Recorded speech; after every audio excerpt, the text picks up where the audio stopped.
Hi guys, and welcome back to my channel. In today's recipe video, I'm sharing with you all my version for coconut chutney. This is really good with sada roti, even dal and rice or khichdi. So if you guys would love to see how to make this, keep watching.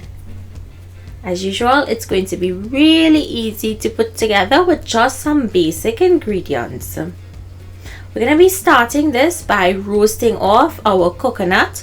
I took the flesh out of the dried coconut. That's what you want to use for this, a dried coconut.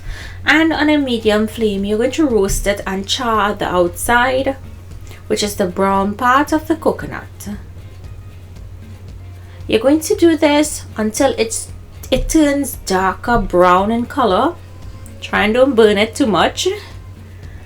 And once you've done that, on that side you want to flip it over and let the flesh, the white part, cook a little. After which you'll remove it, place it in a bowl and allow it to cool down slightly so you can handle it. Now I like to scrape off that burnt bit on the outside. Everyone makes theirs differently, but it's just something I prefer doing, so I'm just going to scrape off that skin. It's a very thin skin and you really want to get that off, so I'm just going to scrape it off. Don't wash it too much because you don't want to get rid of too much of the flavor. So give it a good scrape, and once you've finished scraping it, we're going to go ahead and cut it up into small pieces.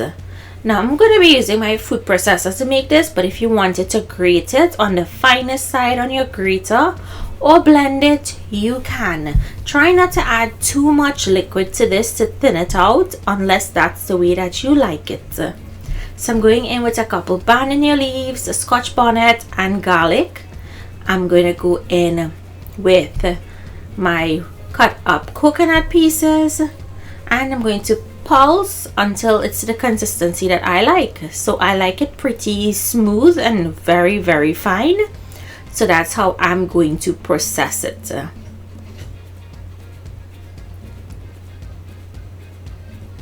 So you see how it looks?